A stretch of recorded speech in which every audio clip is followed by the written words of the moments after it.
Cotopaxi.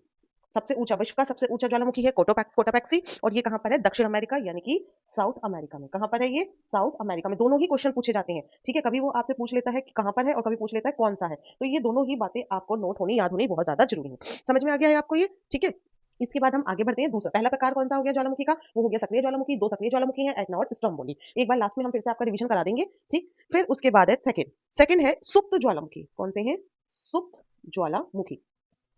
सुप्त ज्वालामुखी, या फिर इसको हम कहेंगे डोरमेंट। Dormant volcano. कौन से कहेंगे? Dormant volcano. सुप्त। सुप्त कौन से होते हैं? जब ज्वालामुखी का जो विस्फोट होता है बहुत कम होता है ना। ज्वालामुखी में जो विस्फोट है वो बहुत कम होता है।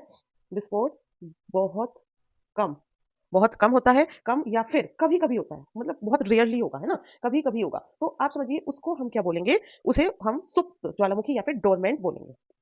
ये ऐसे ज्वालामुखी हैं जिनमें इरप्शन जो है, यानी कि विस्फोट या फिर इरप्शन बहुत कम होता है या फिर कभी कभी होता है, तभी तो उन्हें हम डोरमेंट बोल रहे हैं। अगर उनमें कंटिन्यू होता है इरप्शन तो वो कौन से होते हैं? एक्टिव हो जाते हैं ना, सक्रिय हो जाते हैं। लेकिन कभी कभी हो रहा है तो वो कौन से हो गए हैं? डोरमेंट वोल्केनो हो गए हैं, ठीक है। अब इसका अगर हम एग्जाम्पल की बात करें तो उदाहरण की, तो जो जापान है, जापान का कौन सा? फ्यूजियामा।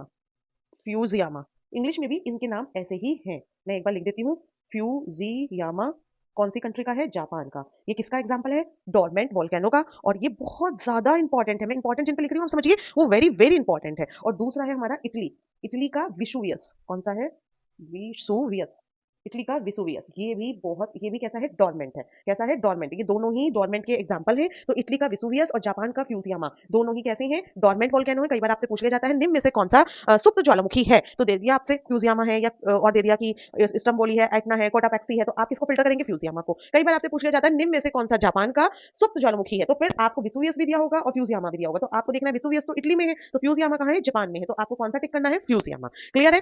अगर किसी को कुछ समझ में नहीं आ रहा है तो आप कमेंट सेक्शन में हमें लिख के पूछ सकते हैं। और जिन साथियों ने अभी तक चैनल को सब्सक्राइब नहीं किया है वो जल्दी से चैनल को सब्सक्राइब कर लें, क्योंकि देखिए अब आपका टैट का एग्जाम आने ही वाला है और हम पूरे आपके लिए जितना भी इंपॉर्टेंट टॉपिक है, आपका सिलेबस है, वो सब कवर कर लेंगे विदाउट एनी कॉस्ट। बस आपको हमारे साथ जुड़े रहना है। और हमने ऑलरेडी बताया है हमारी टीम पूरी ऑलरेडी सारे एग्जाम्स क्वालिफाई है और जॉब आपकी यूपी बेसिक एजुकेशन में जॉब कर रही है, तो उनको बहुत अच्छा एक्सपीरियंस है। सिर्फ टैट नहीं, सुपर टैट की भी हम आपको पूरी तैयारी कराएंगे। आप अपने फ्रेंड्स के साथ हमारे चैनल को शेयर करना भी ना भूलें। जो साथी आप तैयारी कर रहे हैं उनके साथ भी आप शेयर कर दें।